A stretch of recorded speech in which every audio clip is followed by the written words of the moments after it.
जम्मू कश्मीर में आज सुबह से कई सारे लोग बातें कर रहे थे एक कंपनी के हवाले से, किस तरह से एक कंपनी ने लोगों का पैसा हड़प लिया और बाद में अगर कोई इस दौरान निशाना बना तो एक ही नाम श्रीनगर से बारामूला तक लोगों की जुबान पे हमने देखा, इदरीस मीर। ऐसा क्यों? इदरीस मीर का ही नाम क्यों? नाज़रीन, आपको मैं बताना चाहूँगा, इदरीस मीर एक सोशल मीडिया इन्फ्लुएंसर है और नाम हर कोई जानता है। यहाँ पर किसी एक शख्स को टारगेट बनाना आसान बन गया है।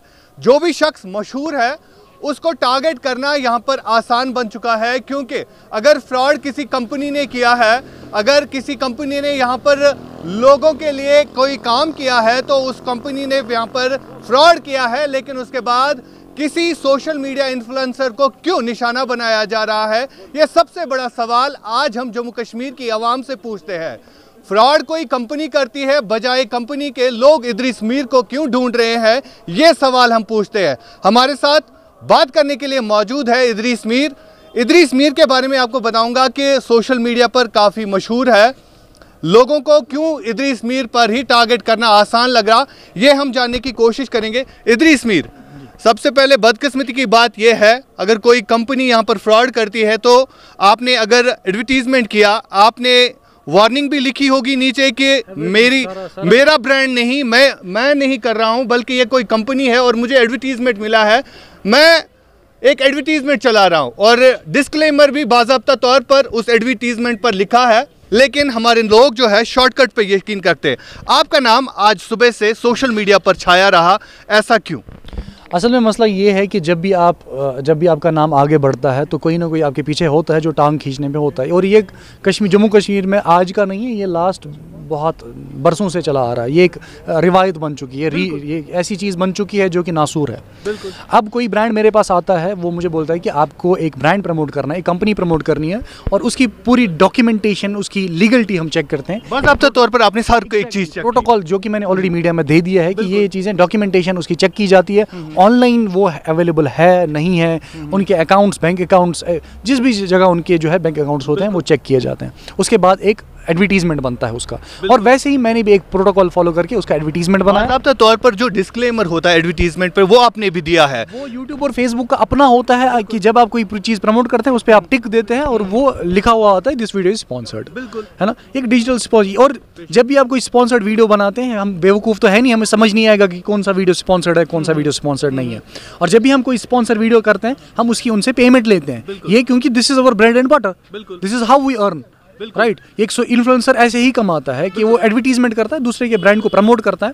हमने इनकी लीगल फॉर्मेलिटीज चेक की, सारा कुछ प्रोसेस चेक किया, और उसके बाद हमने इनका वीडियो बनाया, और ये लास्ट 9 मंथ से चल रहा है। यहाँ पे मैं एक और बात मेंशन करना चाहूँगा, यहाँ पर कई सारी जो कंपनीज, बैटिंग कंपनीज की अगर हम बात करें तो उनकी एडवर्टीजमेंट जो है बड़े बड़े स्टार करते हैं, बड़े बड़े क्रिकेट के बड़े खिलाड़ी करते हैं, लेकिन वो साथ में ये भी कहते हैं कि आप अपनी रिस्क पर खेलते हैं। अगर आपको खेलना है तो आप अपनी रिस्क पे खेलते हैं। ये इंसान अपने तक होता है, अगर आप चाहते हैं तो आप खुद कर सकते हैं, आप डिसाइड करेंगे मुझे खेलना है कि नहीं। इसी तरह इदरीस ने भी इस कंपनी का एड जो है चलाया, जिसके बाद लोग अब इदरीस को निशाना बनाए। भले ही ऐसा नहीं होना चाहिए, यहाँ पर लोग निशाना नहीं बना रहे हैं, कुछ गिने चुने ऐसे कुछ लोग हैं जो कि जिनको ऑलरेडी मुझसे पर्सनल जो है वो दुश्मनियां हैं, बहुत टाइम से उनको है, क्योंकि अब कोई एक बंदा आगे बढ़ रहा है तो ये ऑब्वियसली कुछ लोगों को ये रास नहीं आता है और वो ये चीज़ें करते रहते हैं। इस चीज़ से कोई फ़र्क नहीं पड़ता, लेकिन मैं अपने कश्मीरी भाइयों के साथ हूँ, पहले भी था, आज भी और हमेशा रहूँगा। मुझे इस चीज़ का बहुत ज़्यादा अफसोस है, लेकिन मैं यहाँ पर क्लियर करूँ, मैं कंपनी का हिस्सा नहीं हूँ, मेरा कंपनी में कोई इन्वेस्टमेंट नहीं है, मेरा कंपनी में कोई भी हिस्सा नहीं है। मैंने इसको प्रमोट किया एज अ बिजनेस, और मैंने इसको प्रमोट किया जबकि मैं सारे डॉक्यूमेंट चेक किए, उसके बाद प्रमोट किया, तब जाके मैंने लोगों तक ये पहुँचाया। उसके बाद लोगों की अपनी इंडिविजुअल रिस्पॉन्सिबिलिटी होती है कि वो किस जगह पे इन्वेस्ट करे और किस जगह पे नहीं करे। और यहाँ पे बेरोजगारी तो ऑलरेडी है ही, हर कोई कमाना चाहता है। अभी लास्ट 9 मंथ से लोगों को रोजगार दे रहे हैं, और इसमें जो इन्वॉल्व है सारे वो कश्मीरी हैं, जो ऑफिसेज हैं यहाँ पे वो कश्मीरी लोग हैंडल कर रहे हैं, वो बाहर के चेन्नई के तो है नहीं, वो कश्मीरी लोग हैंडल कर रहे हैं, और 9-10 ऑफिसेज ऐसे हैं जो यहाँ पे जो है हैंडल कर रहे हैं। बिल्कुल।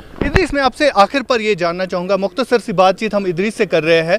इदरीस, लास्ट में क्या आप एक वाहिद इन्फ्लुएंसर थे, क्या आप एक वाहिद यूट्यूबर थे जिन्होंने इस जो है इस ब्रांड को प्रमोट करने के लिए अपना यही तो प्रॉब्लम है, मैं वाहिद हूँ नहीं इसमें ऑलरेडी बहुत सारे इन्फ्लुएंसर्स हैं जिन्होंने किया है, इसमें कुछ जर्नलिस्ट्स हैं जिन्होंने किया है, जम्मू बेस्ड जर्नलिस्ट हैं, लेकिन इदरीस मीर अब व्यूज मिल रहे हैं ना लोगों को तो बना रहे हैं। ऑफलाइन अगर होता तो ऑफलाइन कोई बोलता भी नहीं, क्योंकि ऑफलाइन तो है नहीं कि नाम तो होता नहीं। अब ऑनलाइन में जान पहचान है, लोग जानते हैं, लोग प्यार देते हैं, मोहब्बत देते हैं। मुझे वैसे भी बहुत सारे मैसेज आ रहे हैं कि आपका कोई कसूर नहीं है, ये एक कंपनी फ्रॉड थी, आपने बस एडवर्टीजमेंट किया था। उस हिसाब से मेरा दिल बहुत सुकून में है। बिल्कुल, हकीकत भी यही है, इदरीस का कोई कसूर नहीं है, ये हम भी कहते हैं, क्योंकि जब आपको कोई एडवर्टीजमेंट मिलती है तो आप उसके ऊपर अपना टैग भी लगाते हैं। मैं बार बार कह रहा हूं, जब भी कोई बैटिंग कंपनी का ऐड होता है, हम यहाँ पर ड्रीम 11 खेलते हैं, दीगर जितनी भी कंपनीज की होती है, तो वहां पर भी नहीं, ये बैटिंग ऐप नहीं था, ये कंपनी थी, ये गवर्नमेंट के पास रजिस्टर्ड, ये क्रिएटिव सर्वे प्राइवेट लिमिटेड, ये गवर्नमेंट के पास रजिस्टर्ड कंपनी थी। अब ये इसमें ऑफिशियल्स देखेंगे कि गवर्नमेंट ने क्यों नहीं देखा कि ये 9 मंथ से अगर रन कर रही थी, इनके ऑफिसेस थे, दैट मींस कि जिसने उस ऑफिस का बोर्ड बनाया है वो भी फिर कसूरवार है। बिल्कुल, कहीं ना कहीं सरकार की भी चूक हम कहेंगे, सरकार की तरफ से भी गलतियां हुई है। जब इस कंपनी को यहाँ पर एनओसी मिल गई कि इस कंपनी का हर एक चीज ठीक है, तभी इनको सोचना चाहिए था। सरकार की सबसे बड़ी रिस्पॉन्सिबिलिटी है किस तरह से तमाम हर एक जिले में इस कंपनी का ऑफिस खुल गया, किस तरह खुल गया। श्रीनगर, जम्मू में सबसे बड़ा ऑफिस खुल गया।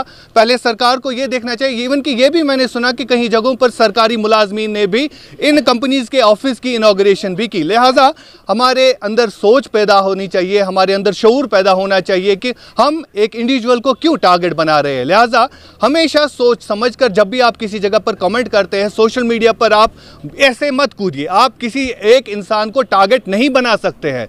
यह एक बड़ी कंपनी थी और इसके साथ वाबस्ता कई सारे लोग थे जिन्होंने इस ब्रांड को प्रमोट भी किया, लेकिन आप एक इंसान को किसी भी तरीके से टारगेट नहीं कर सकते। लिहाजा हमारा ये मकसद था वीडियो बनाने का कि जो एयर सुबह से चल रहा था इदरीस मीर के हवाले से, इनके ऊपर जो इल्ज़ामात लग रहे थे, ये इल्ज़ामात जो है कहीं ना कहीं बेबुनियाद है। हालांकि मैं कहूँगा कि कुछ ने तो ये भी कहा कि इदरीस मीर ने प्रॉपर्टी बनाई, इस पर ऐसा बिल्कुल भी नहीं है। ये सब बेबुनियाद बातें हैं, ऐसा नहीं होना चाहिए। कोई वीडियो देखकर कोई बनाई होती तो मैं ट्रांसपेरेंट इतना नहीं रहता, मैं हर कोई वीडियो में अपना नहीं बताता। बिल्कुल, इदरीस मीर सुबह से अपनी क्लेरिफिकेशन दे रहे हैं कि मैंने ऐसा बिल्कुल भी नहीं किया, ना ही मेरे दिमाग में ऐसा था। अगर मुझे पहले ये इल्मियत होती कि ये कंपनी जो है लोगों के भले के लिए नहीं है बल्कि ये लूटने के लिए यहाँ पर आई है, तो मैं ऐसा बिल्कुल भी नहीं करता, मैं इनका ऐड चलाता ही नहीं। तमाम तर लीगल फॉर्मेलिटीज देखकर इदरीस ने इनका ऐड चलाया, जिस तरह बाकी भी चलाते। मैं बार बार बोल रहा हूं, ड्रीम 11 पर आप स्टार्स को देखते हैं, वो जब एडवर्टीजमेंट करते हैं तो आप भरोसा करते हैं। अगर हमारे यहां पर लोकल स्टार है, अगर इसने भी किसी ब्रांड की एडवर्टीजमेंट चलाई तो उसमें इसका कोई कसूर नहीं है। लिहाजा सोच समझकर हमेशा आप देखा करें। जब भी आप फेसबुक पे कमेंट करते हैं, जब भी आप वीडियो अपलोड करते हैं, तो बिना देखे बिना जाने इस पर कमेंट ना करें। बहुत बहुत शुक्रिया।